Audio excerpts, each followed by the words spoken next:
Welcome to the historic Nurburgring, a place which really does live up to its name as the home of motorsport in Germany. On just one day in July, there was a lot going on. 1992 Internations Cup. Here's Arthur Debenham to look at some of the 11 teams entered. There we see the Norwegian team, quite a strong one there, Division 1 category, very strong indeed. British team, the Division 1 category, entirely Vauxhall Novas. There we see Rob Coates, Paul Coney with his Nova. And these little cars running not on fuel injection but on carburetors. There's Barry Squibb for the British team in the Division 2 category.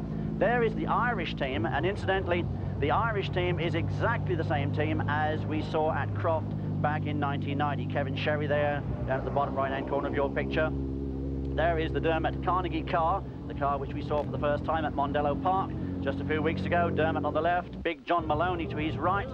And then we have the Swedish team, not the strongest team from Sweden. It's a very late addition to this event, and in fact the Swedish team comprises only really one international star of Ole Arneson. Most of them are involved with Rallycross back home. There is the German team.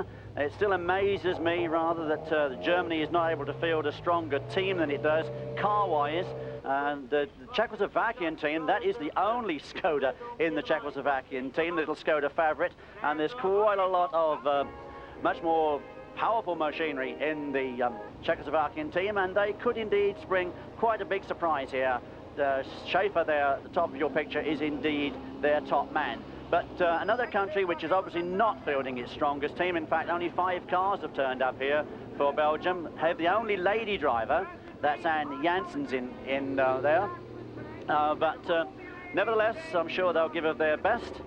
British team manager is Tony Watts, and he tells us this what one, the event is even all about. Opland, there is number 25, that's Paul Coney, the young man from down near Dartford, of course, the reigning Division, well, not Division 3, I should say he's in Division 3 in Britain now, but of course this is his Nova Challenge car, with which of course he is the reigning Nova Challenge champion here in the UK. He's got a good grid position there from the front row, but surely the power of the Sierra Cosworth must tell as they come away, and in fact it's Opland away in the lead. Opland leads this one, and I think it might be a good race here for Belgium. In second place it looks a bit like Jan van Elderen, who slotted into second place. This is going to be a good result for Belgium if they can hang on to it. Behind them it is Gerdtsson from there is number 204, yes, that's Gerdtsson from Sweden, so Sweden going quite well. Paul Coney, you can see tucked in there in 4th place. Paul Coney going well in 4th place. And there coming over the brow is our race leader though, Ivan Opland, in yet again Norway to the front. So the Norwegians at the moment taking a commanding advantage here in this event. And behind them, no one country seems to be dominating. Czechoslovakia going quite well, but no Belgium going well in this one. So Norway getting sort of 2 advantages here. One, the domination of the contest, and behind them, nobody really consistently in second position. But this could all change when we go over to the Division 2 cars, where Britain is very, very strong indeed. But Ivan Opland looking to make it 3 in a row here for Norway at the moment. Not much seen of Ivan Opland last year, of course, in the European Championship, but has had very mixed fortunes in the European Championship this year. There's 204 coming through. That is Gerdtsson from Sweden with the SAAB 900 Turbo 16, really being hounded by Paul Coney. Paul Coney really hounded them. Just in front there you can see number 34, Jan van Elderen, Sierra Cosworth. Jan van Elderen from Belgium. Quite well known to our British viewers, Jan van Elderen, regular visitor to our shores whenever there's an international event, allowing him to come over with the Sierra Cosworth, but being pushed very hard now by Björn Ohlsson from Sweden, and we can see Paul Coney right in there as well. Paul Coney really tucked right in, and the British team, I know, are really getting behind their management. Tony Watts and Pete Earnshaw have been working very hard for this, and a tremendous team spirit.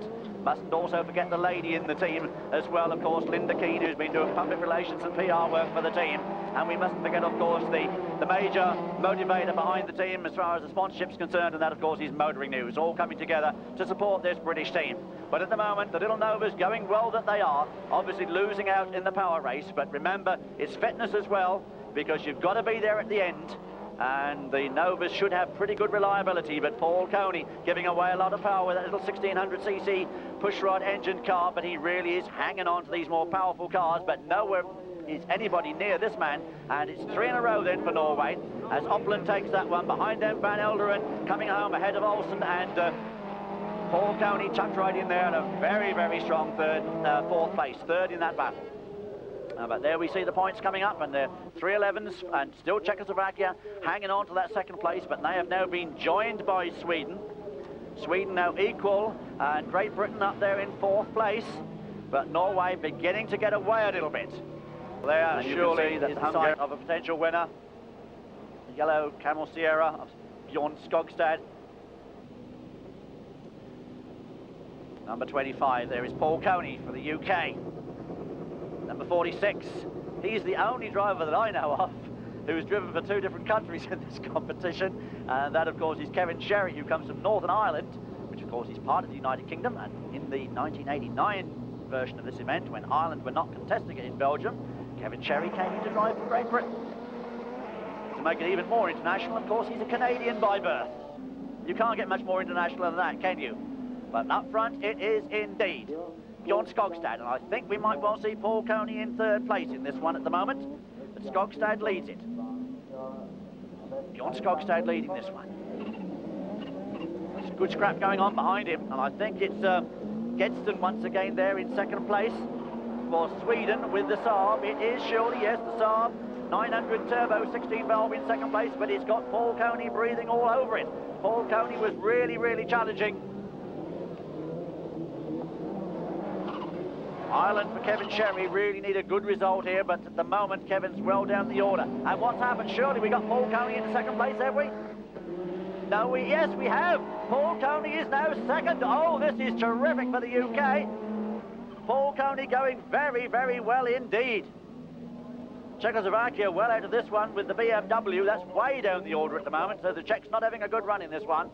Once again, though, it's the familiar story up front of Norway, looking to pick up another maximum 33 points from their Division 1 cars in the second qualifying heats.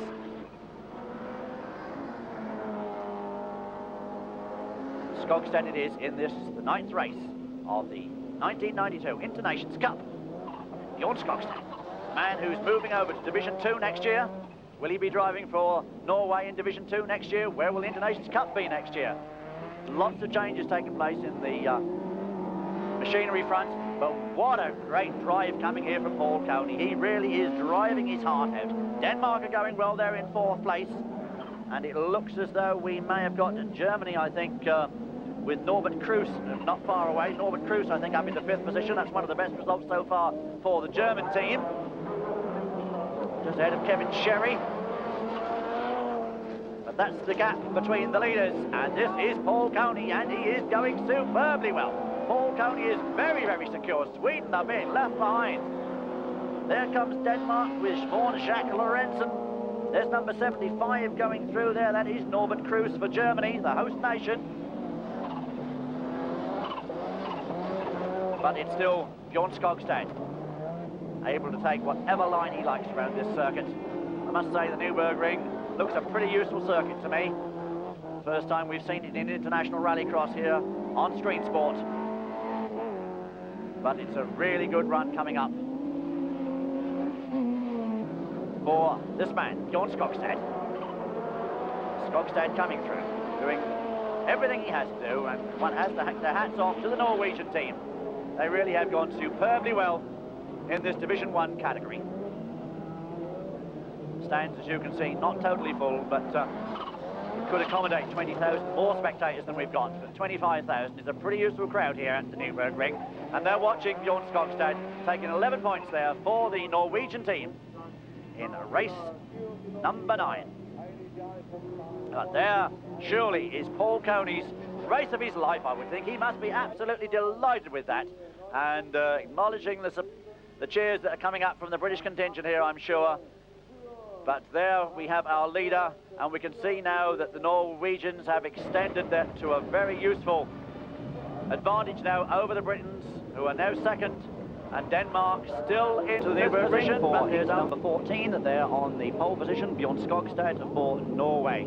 There's the Mick Bird car representing Great Britain, the Vauxhall Nova for the Midhurst man, number 26. Mick will be looking for a good result here if he can. 2:05 there. That is the Swedish car, Björn Ohlsson, the SAAB 900 Turbo, 16 valve.